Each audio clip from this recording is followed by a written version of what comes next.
Welcome to Get Phil Voted In, the podcast devoted to why Phil Collins should be in the Rock and Roll Hall of Fame as a solo artist. I'm your host, Tracy Baker, and with each episode of Get Phil Voted In, we'll hear from guests who have worked with Phil, written about him, or just enjoyed his music. I'll be joined by my co-host, Kathy Steffen, throughout the series. We'll be going back to look at Phil's career, and if you hang in long enough, I know we can get Phil voted in. So sit back, turn up the volume, and let's celebrate all things Phil. Hello, and welcome to episode 1 of Get Phil Voted In, the podcast.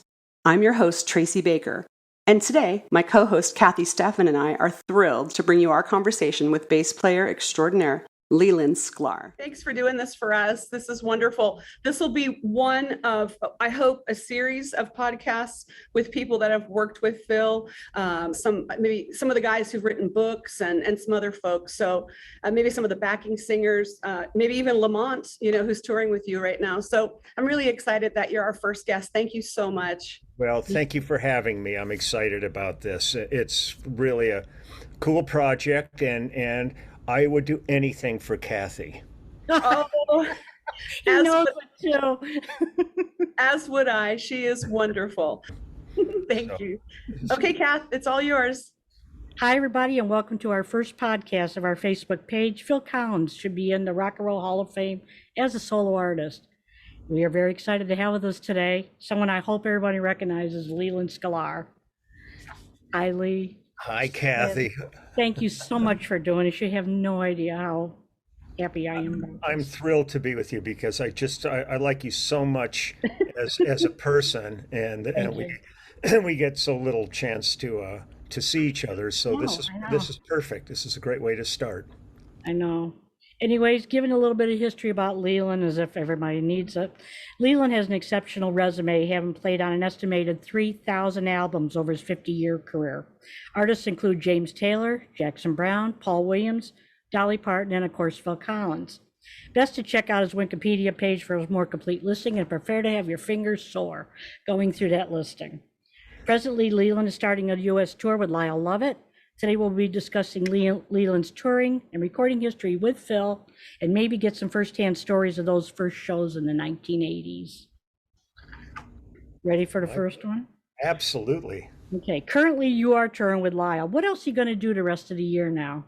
Well, we finished Lyle's tour at the end of August, and at that point, I'm also in a band called The Immediate Family, which is with guys I have been playing with for half a century, practically.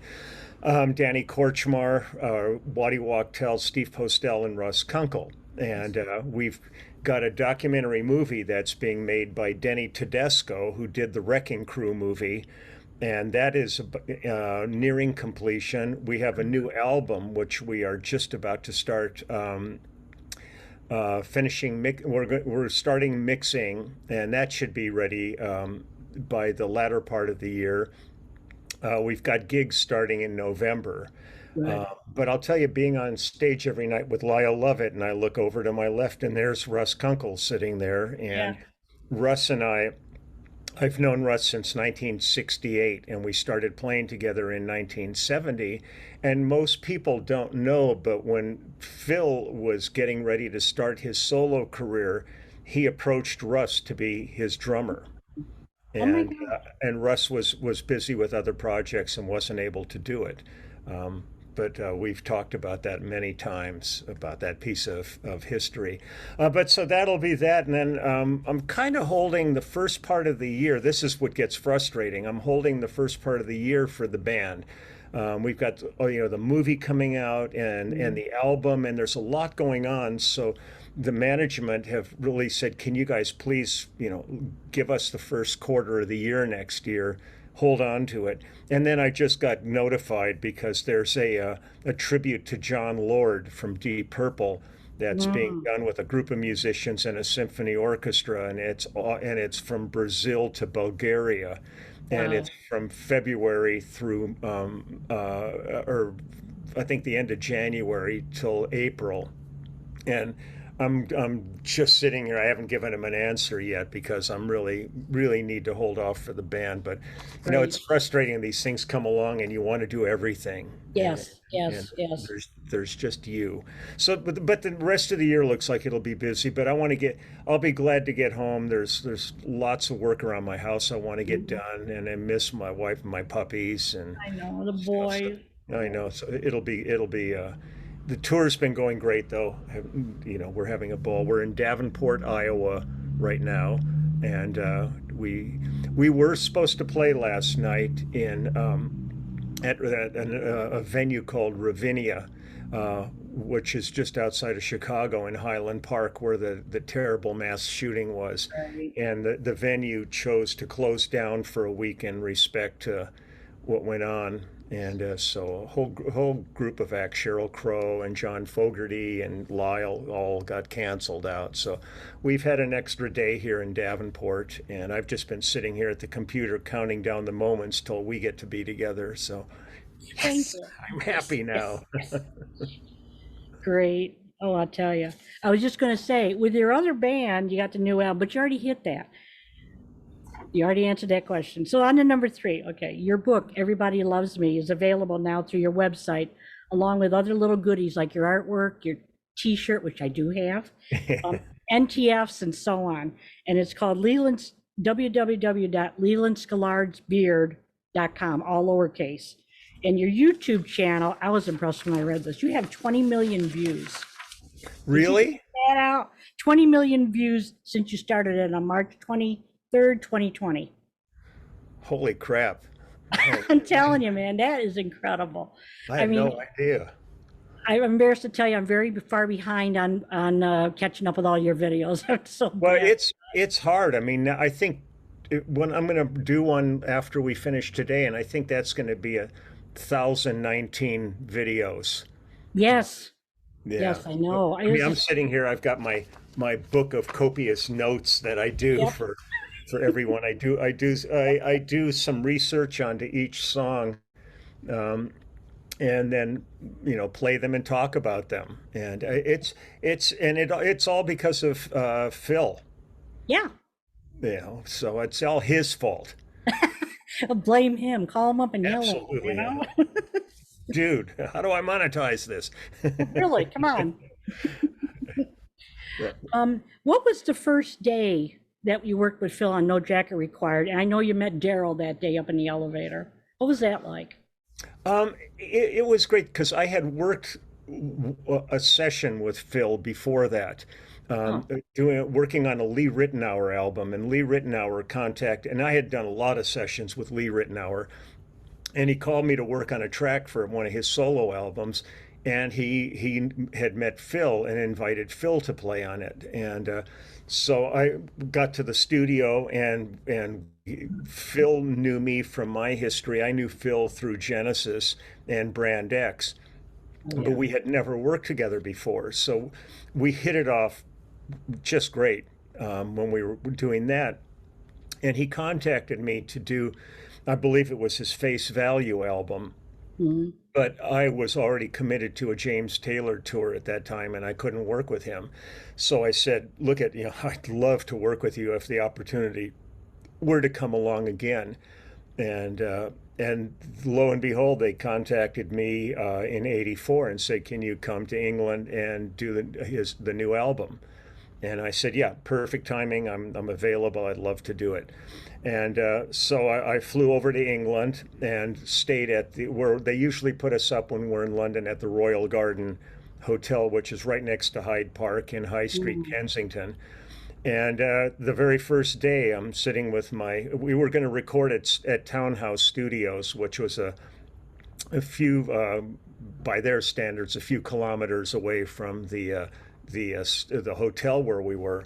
So on that first day, I go and I hop in the elevator with my gig bag, and the elevator goes down another floor, and a guy gets in the elevator with a gig bag too, and I'd never met him, or I had no idea who he was, and we looked at each other, and I said, "So, what are you doing over here? What do you play?" He goes, "I play guitar." I said, "Oh, I play bass." And he goes, "What are you working on?" And he goes, Phil Collins. I said, oh, me too. Where are you from? He goes, Milwaukee. I said, yeah, me too. It was like the weirdest meeting. And by the time that elevator hit the ground floor, we were fast friends and we were off and running. And I think we took a cab the first day to the studio. But after that, since the instruments were at the studio for the week, we just walked back and forth every day. It gave us a chance to hang out and get exercise and all that. And that was the first time I ever met Hugh Padgham, who produced and engineered the album with Phil. And it was a regular old studio. The nice thing was there was a really nice Indian restaurant just a few doors down. So we were eating. I love Indian food, and London's one of the great places for Indian food. So we were eating that all the time, and that became almost tradition. I remember when we were rehearsing for the I think it was it had to have been for the No Jacket tour. We were rehearsing. I think we rehearsed at Shepperton Film Studios for that. Did our production there. But I get confused sometimes between No Jacket and But Serious. Yeah. Where because when No Jacket started, it was a pretty low level tour. And then Sussudio became this global hit, and everything changed. But that first day in the studio was just kind of an acquaintance day, just kind of saying hi to Phil again, meeting Hugh, and I don't know who his second engineer was, but sussing out the room. And people always thought with that Phil Collins drum sound, there had to be a massive room. His drums were set up in this little room. It was small, had a couple of cases in it, a rock wall in it. Yeah. And it was really all the magic of Hugh Padgham and gating and stuff, which supposedly happened by accident. Yeah. But as soon as we started, it was really great because I was hearing the songs for the first time. And the way Phil would put his songs together, he would tend to do a drum machine basic track. He wouldn't be playing drums on the stuff. The drums would go on later. Right. And he would he had me coming up with bass part ideas for the songs. And then Daryl would be working on the guitar. So it was piecemeal, but we were all there just, working on it. But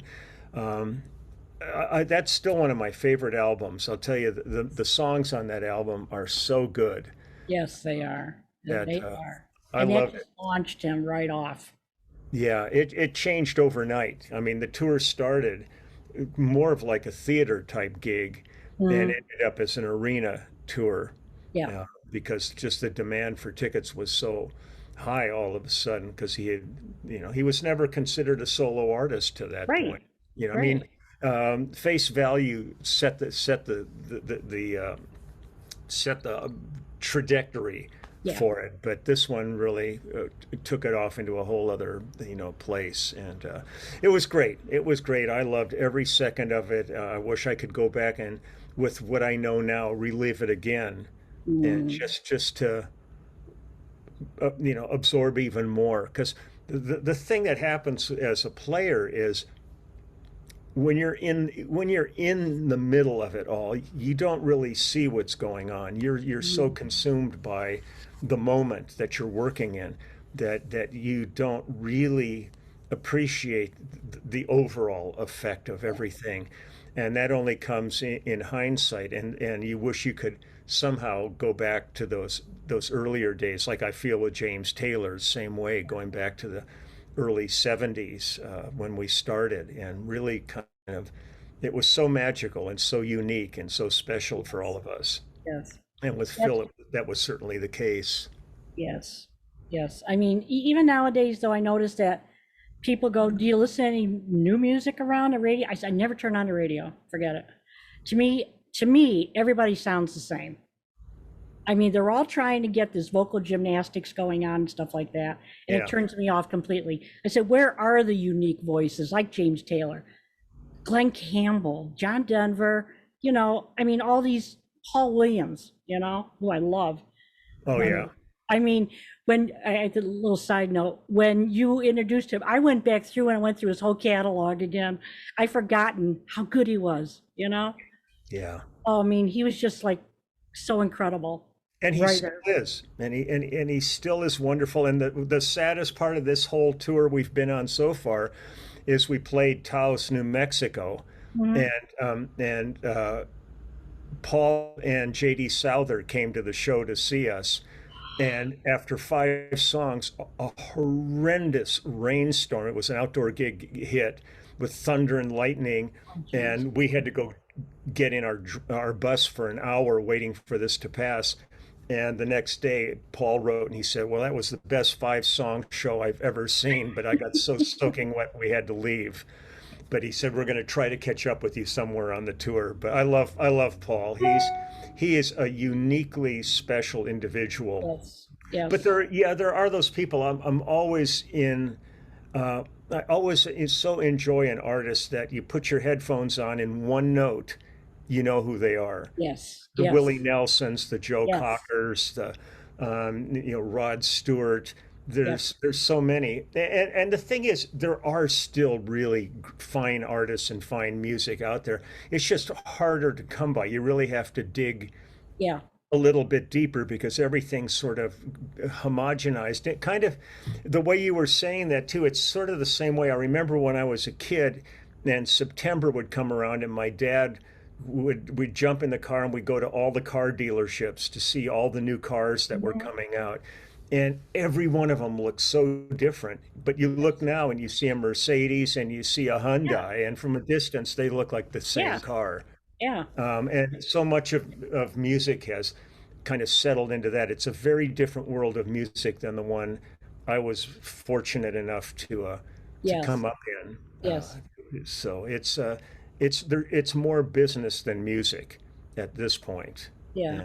So I it's always felt that, there's the opportunity now when you got YouTube, you got your own channel, say like that, you want to put your music out there. It's not going out and hitting the pavement and, like, excuse the French, whoring yourself out to get yeah, your music out there, you yeah. know, and unique voices, like I said, that we used to have back in the 60s and 70s and early 80s, you know, Well, they just, there were labels, and you kind of knew going in you were probably going to get a little screwed by them. But they had a machine in order that could get stuff placed in record stores, on the radio. Now I end up working on like great records, and when we finish them, the next thing you know, the artist is calling you. Do you have any idea who we could call about this? I yeah, mean, because they can make the music, but getting the music heard is very difficult. And then you end up with things like The Voice and American Idol and these shows, yeah, yeah, and with those things, there's a lot of talent on them. yeah, I mean, I've done a bunch of albums with people that have won those shows.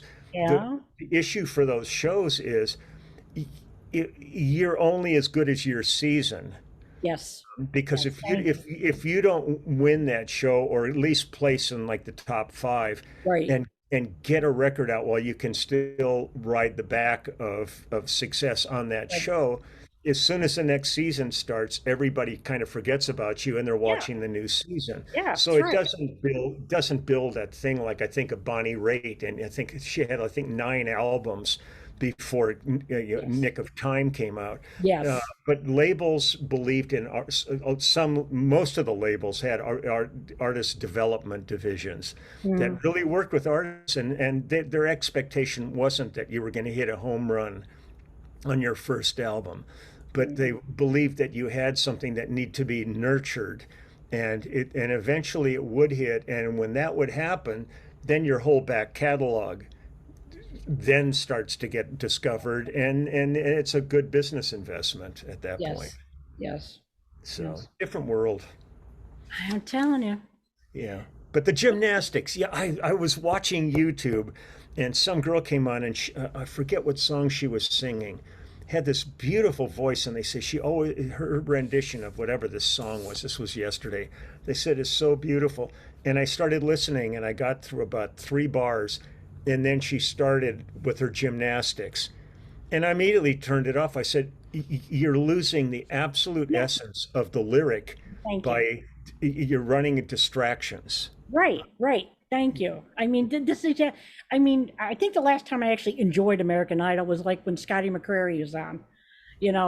There's only a few people that, and Danny will hate me for, Danny goes, "You don't like watching it?" I said, "No."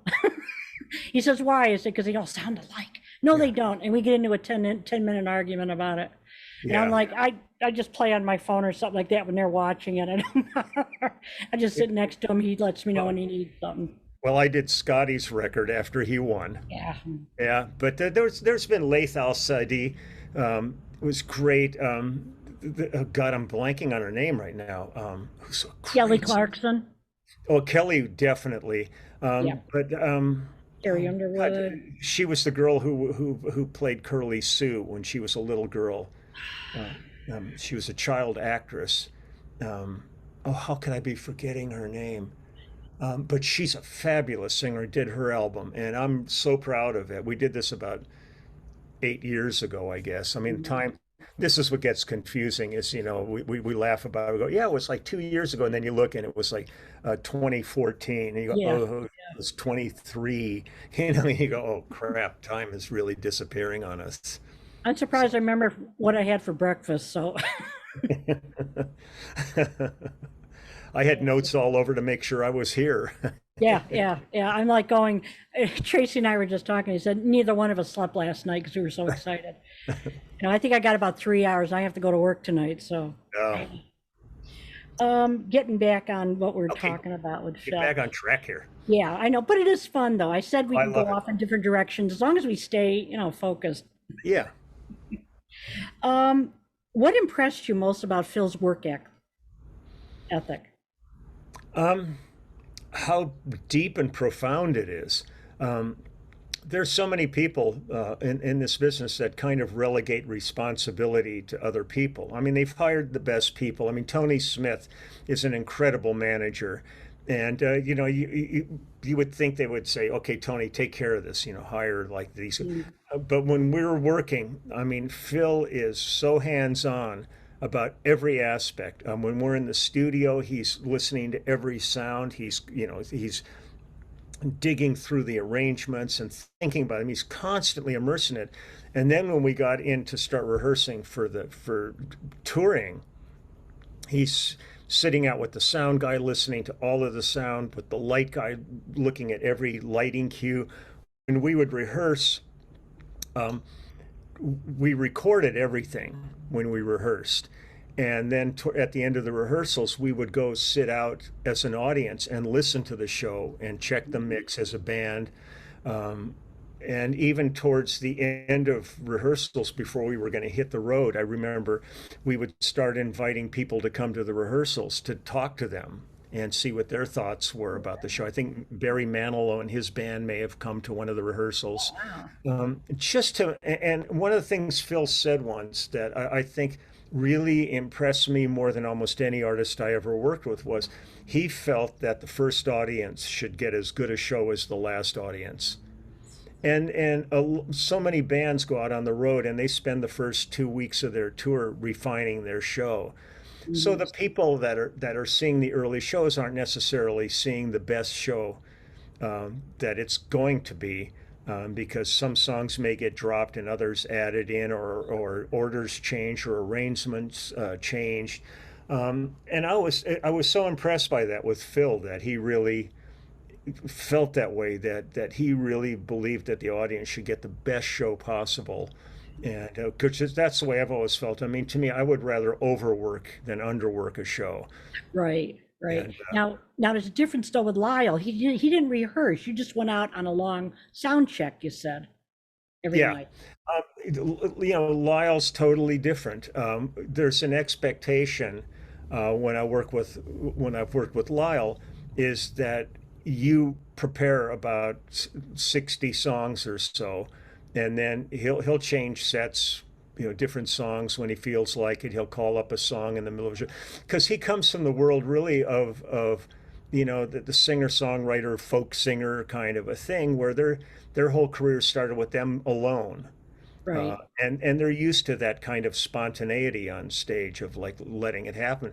The only people that really have to be cognizant of those things are the sound and light people. If all of a sudden a song's called up and then they're mixing and they're not sure what's going on, it's a little bit more by the seat of your pants. But in Lyle's circumstances, it works, and I have the expectation of I've got to do a ton of prep work before it. And like he just wrote a song about COVID. Um, um, and the next show we do with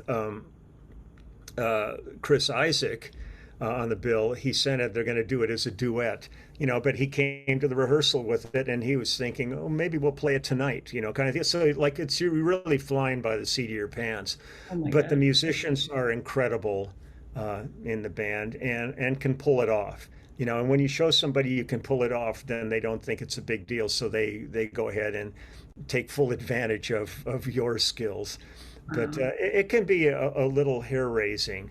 Um, when you aren't prepping like that. But we know he's going to be great, and the musicians are all great. So even if there's any little faux pas in the show, I don't think anybody would notice it but us. Right. Right. Right. But given my choice, I would rather rehearse like crazy and go in totally prepared. I mean, Right. the better you know the material, the more you can enjoy playing it because you're not thinking about it at that point. You're just Right. performing. Yeah. Did Phil let you put any little bit? I know you kind of answered the question before. Did Phil let you put in like any Lee Sklar bass lines in any of the music that He you? wanted that. That was the reason he hired me.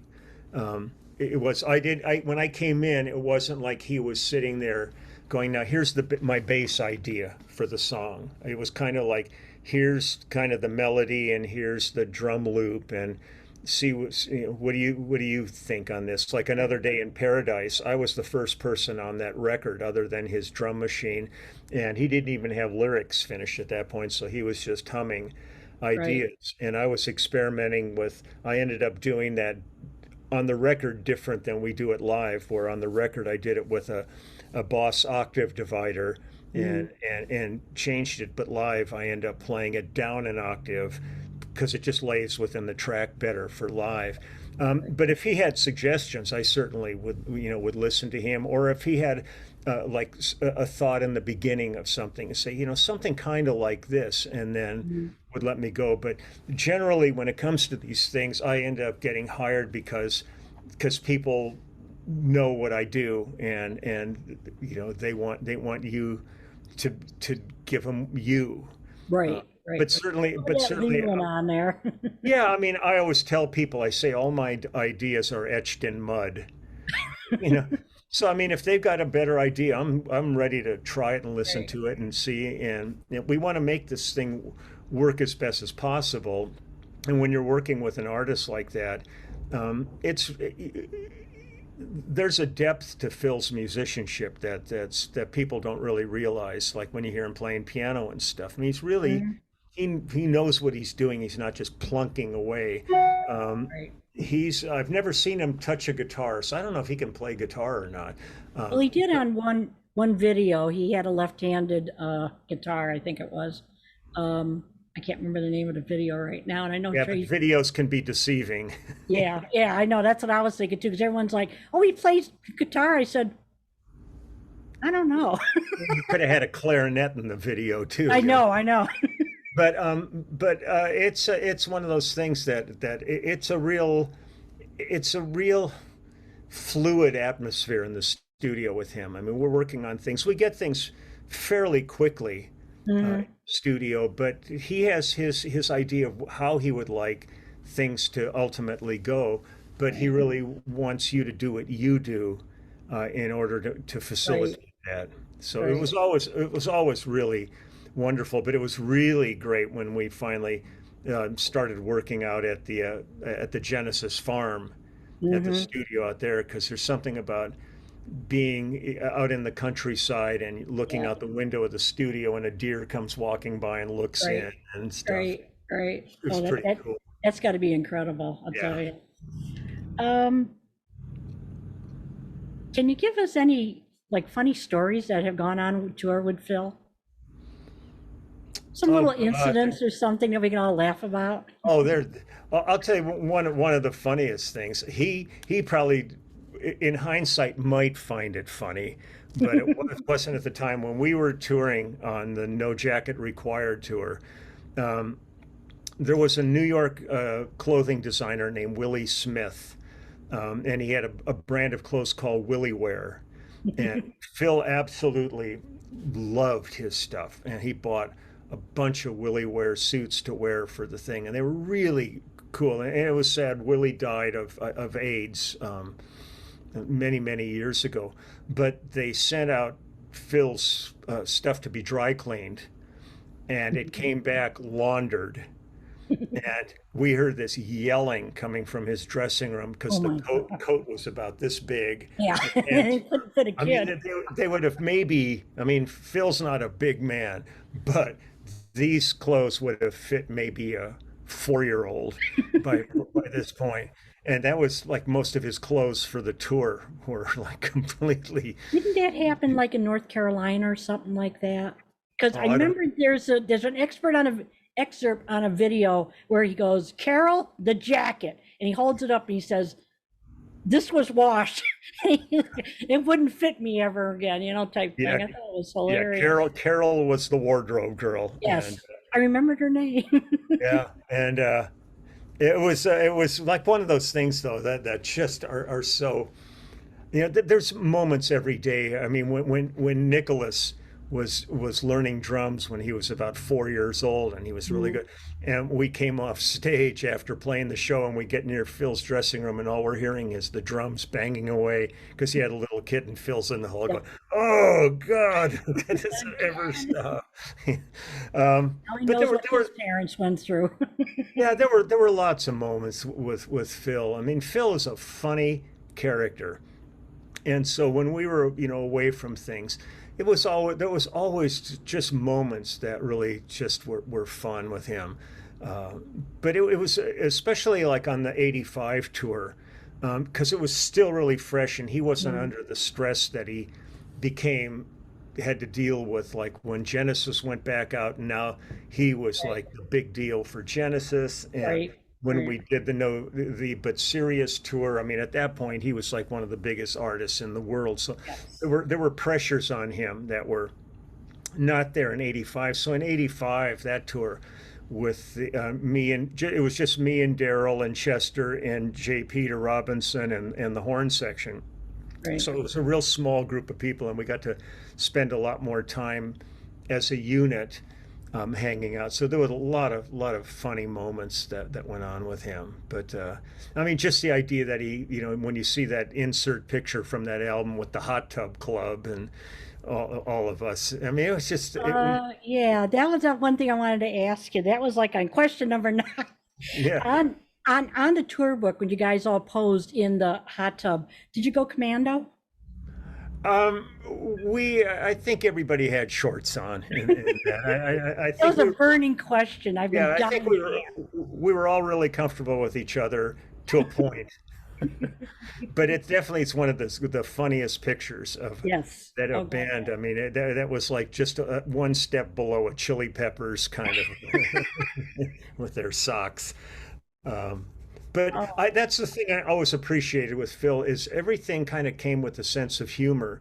When you look back at the But Serious tour with the circus tent and the pictures of all of us in different positions, it was neat. It was neat to work with somebody who took it all with a grain of salt and wasn't like, we can't do that on it. That's not. I'm a serious artist kind of thing. It's like he had so much fun, like doing the videos. And stuff. I just saw a video the other day that I didn't even know existed, and it was the But Serious TV special. Yes.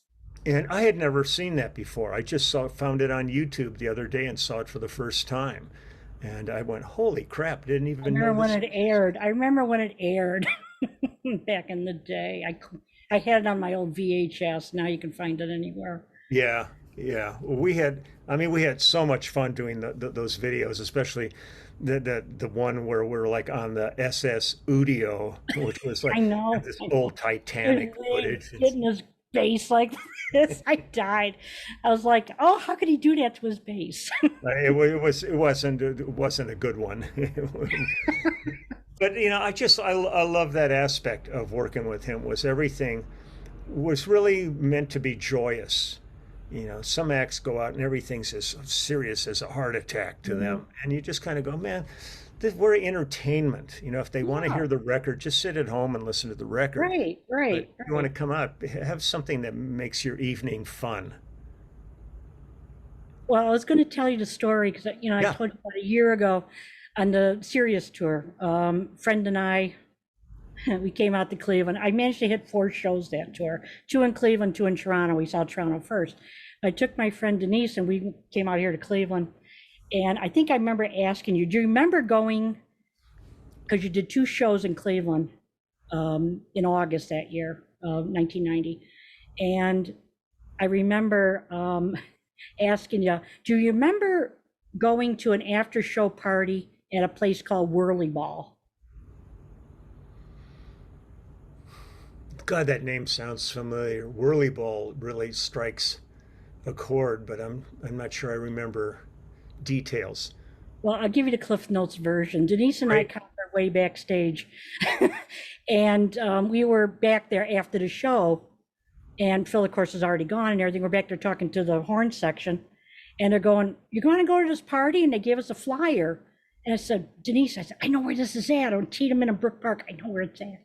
And we followed the horns in their limousine, about 80 miles an hour, going up the highway.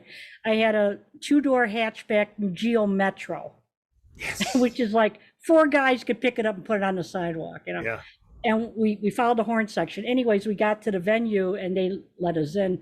Ron Lee was so nice and he goes, "They're with us." We hit the thing.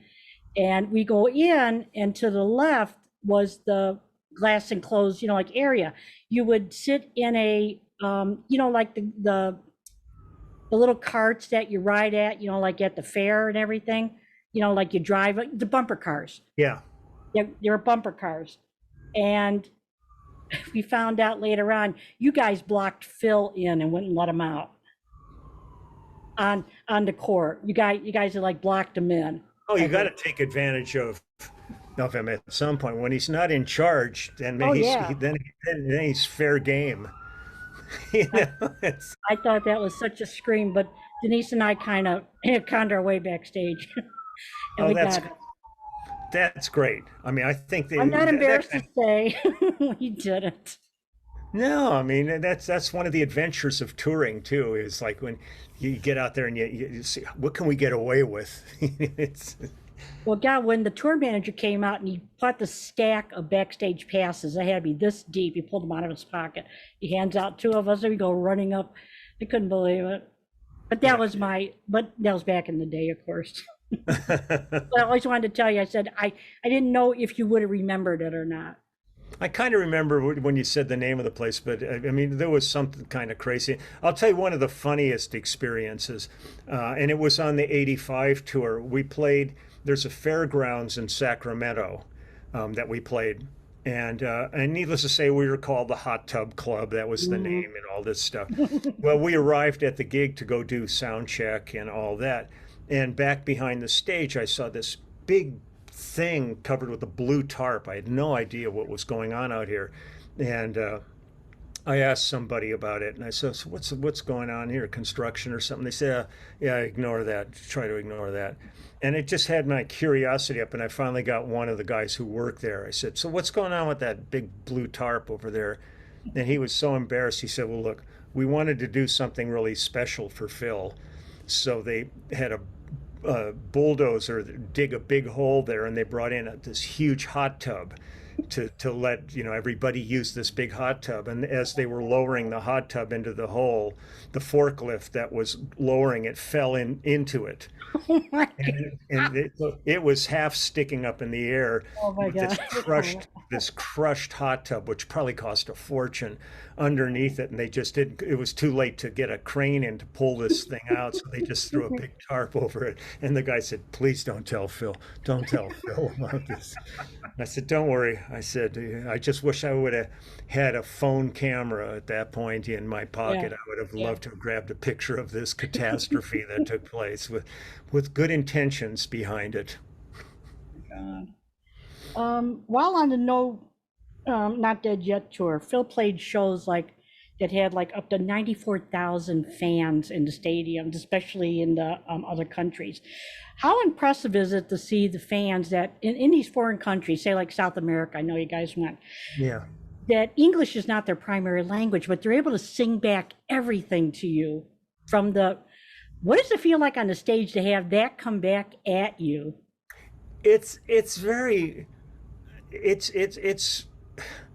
well, it really shows the dedication that people have to the music, because basically they've learned the music phonetically. Yeah. Because same thing in Japan, when you're sitting there and they're singing all the songs. Yeah. They don't know what they mean necessarily. I mean, some people do. There's a lot of people that speak English around the world, but for the most part, it shows you've listened to this so much that they've learned it, and it's very moving. It's one of those things where you do find yourself almost, it can almost bring you to tears at times. You seeing an audience with that kind of emotional dedication to it, and the numbers are interesting. But for me, I love playing like an intimate little club where everybody's right there. So people say, "What's it like, to play for like 90, 100,000 people?" Well, sort of. The audience becomes like a giant patchwork quilt at that point. And once the lights go out, then it doesn't matter until they want to start putting up lighters, or now iPhones, and then you see the depths of the event. But for the most part, even with those things, our relationship from stage is pretty much like the first 20 rows, because that's who you can kind of see with some clarity. And but it's so exhilarating that you walk out on the stage, like people always say to me, "Do you get nervous?"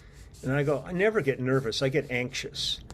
Because there's something that feeling. I remember we played it on, it was probably on the But Serious tour, and we played in Portugal, in Lisbon, at the soccer stadium that was, I don't know, it's a massive thing. It's like maybe 120,000 people in there or something like that. But it was the day before the World Cup was going to be played there. So there was already an energy in the air. And I remember at one point, the place is packed, the floor is packed with people, and some girl comes out on stilts that were probably 20 feet high, and she was dressed like in a tuxedo, and starts walking through the crowd, and she's towering above them, and we were all just sitting there. This was just before the show started, and just going, it was just like kind of mouths hanging open, going, "Check this out!" I mean, because it was like being at Mardi Gras. I mean, that kind of an energy because of the World Cup and everything going to be taking place. So that was just an incredibly fun show.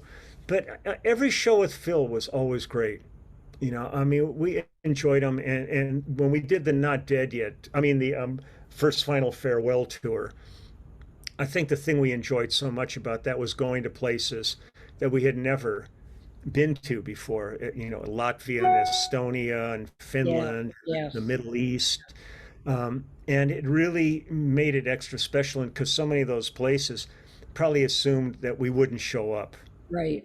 And for the fact that we were there and then put on this amazing show, the fans were unbelievable. So it was great. I have such incredible memories about every one of the tours. with him because they were really benchmarks in my life. Hmm. I don't take any of that stuff for granted. You kind of pinch yourself every day going, how lucky are we to be doing this? Yes. Yes. Yeah. You got that.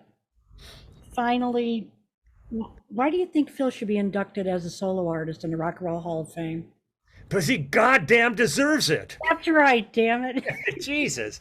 I mean, it's, I mean, to me, I take that place with a grain of salt.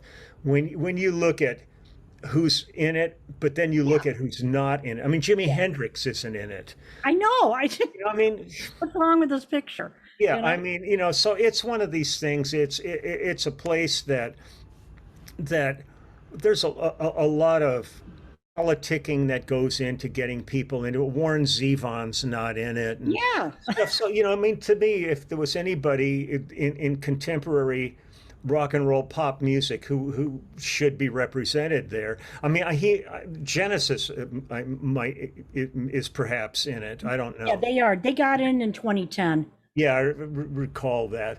But he certainly, as a solo artist, he's one of the most selling solo artists in the history of pop music. But to me, it's like watching the Grammys or any of these shows, and I just sit there and I go, "What? Really?" Because to me, so little of that really represents the true nature of what we're all in this for. And Right. and I've also, I kind of resent anything that potentially makes doing music a competition. I don't, this is not sports. This is not, a football game or a track meet. Um, I think everybody that has something to present, should enjoy their own accolades. But to, when the Oscars come out and they got all these movies, and so you go, they're all great films. They're different and stuff. They should just say, like, here's what we consider the top 10 movies of the year, and that's it. And not one of them has to win. Right.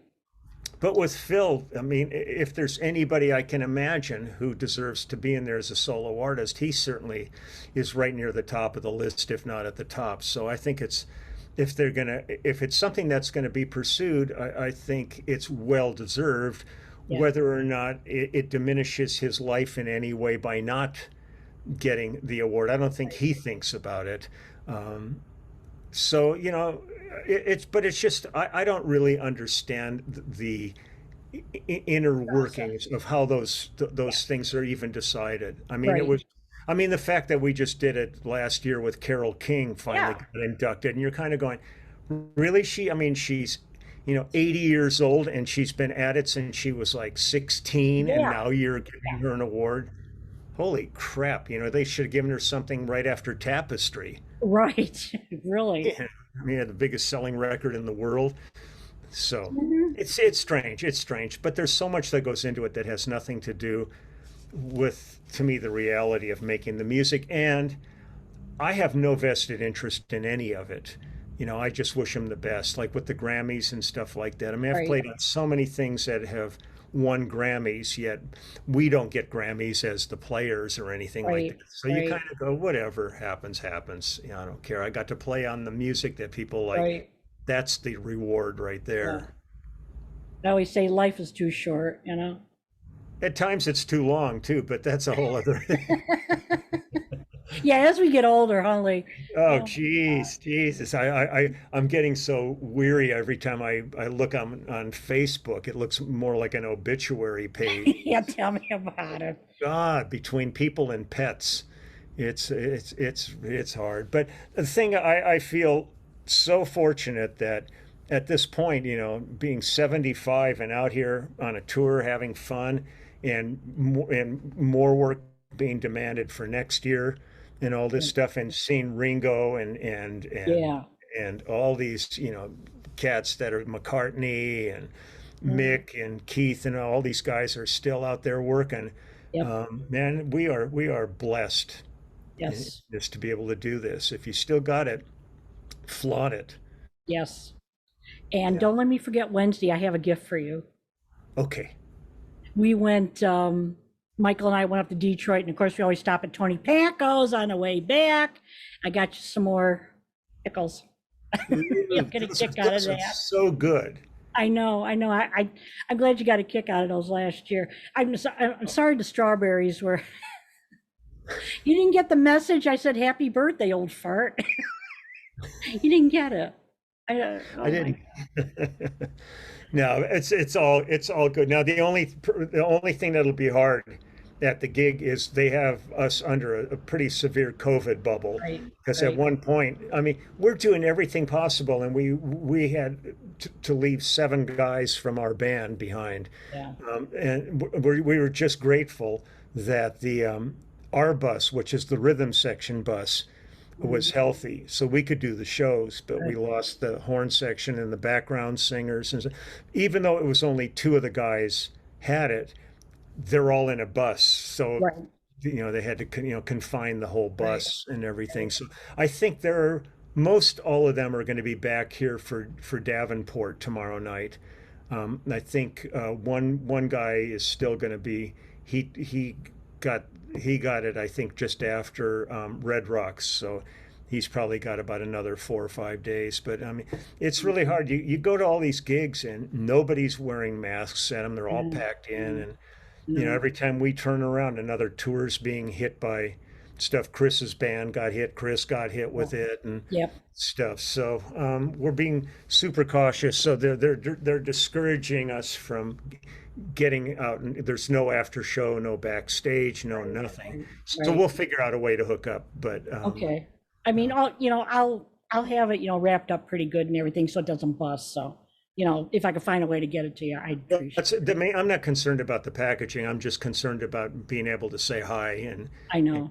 and grab it. So, and you're always so sweet. And I still remember us hanging out behind in Miami at the Yes. that event there. Yes. And I was so glad to hook up there just because it turned into such a kind of a weird evening with the Yes, it did. It drinks. did. It did. I mean, I flew all the way down there and everything. Uh, Yeah. is there But anything else please, that you think that we could have talked about? um, I mean, we've been going almost not quite 2 hours. So, no, we're about an hour. We're oh, good. about an hour. I'm sorry. About an hour. We're good. No, I mean, I didn't really want to talk about when Phil attempted to have the sex change operation and went so poorly because he was going to Poor be guy. Phyllis on the next tour. Um, but my hopes are. I mean, first off, my true hopes is that for the rest of his life that he's comfortable and happy Yes. because he's been through a lot, and physically he's had to put up with a lot of Right. things and especially losing the drumming Yeah. because to me he was still one of the finest drummers I've ever worked with, and I Yes. loved playing with him. I'm so proud of Nick. Yes. What Nick evolved into, just this world-class drummer who just gets No. better by the moment, and he did it because he loves drums, and he got the gig because he's a great drummer and not because he's Phil's kid. It wasn't Right. nepotism involved in this. Right. Um, but and if for some reason I got a surprise phone call one day saying Phil wants to give one last shot, do you want to go before? Do you want to go? Got out of their mouth. I do. Yes, I would love it if we could do it again, but I'm not counting on it, because as years go on, things, diminish more and more for Mhm. people, and whether or not he'll ever find himself in a position where he's really comfortable enough to do it, it's really in his corner. But Right. I hopefully he knows deep down in his heart that everybody's, would love to see him, and all Yes. of us would jump on it in a Yes. second to Yes. work with him again. I mean, I sit here. One of the things I do to practice, just to keep my chops up, is I play the show from the Not Dead Yet tour. I've got the thing that started my YouTube channel, and I just sit and I play the Mhm. whole show from top to bottom. Yep. So I mean, if I had to go out and play that tonight, I could play it.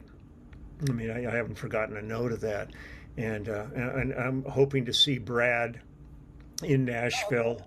Oh, I'm good. sorry. I'm sorry. Chicago went down because I was hoping maybe I could have contacted Daryl to come down from Milwaukee because it's not Right. he's done that before. But Right. and having Lamont out here, is really been fun. I mean, there's the opportunities for us to do things aren't that often. So the idea of having a chance to be on the road with him again, it's been really nice. I go around, find his room, and he's out there with his little flask of Cavassier and a cigar. Yeah. I have to say, Lee, when you were literally number one on the list, I thought if there's ever a chance that we can get any of these people, if we could only get Lee. And when you said yes, I cried. I was so happy. I'm just so grateful and thrilled to have you. And it's so lovely to get to visit with you. And Kathy's adores you, and I can see why. So thank you so much. I want to thank Tracy Baker and her team for setting up this podcast for us. And to our Facebook page, Phil Collins should be in the Rock and Roll Hall of Fame as a solo artist and its members. And to our guest, Leland Sklar, for leading off our series and these podcasts on our campaign. Thank you, Lee, again. Thank you for tuning in to Get Phil Voted In, the podcast. Check back soon for details on our next episode, and be sure to visit us at getphilvotedin.com. On our Facebook page, Phil Collins should be in the Rock and Roll Hall of Fame as a solo artist, and on Instagram and Twitter at getphilvotedin. Until next time, I'm Tracy Baker. Keep listening to Phil and do what you can to help get Phil voted in.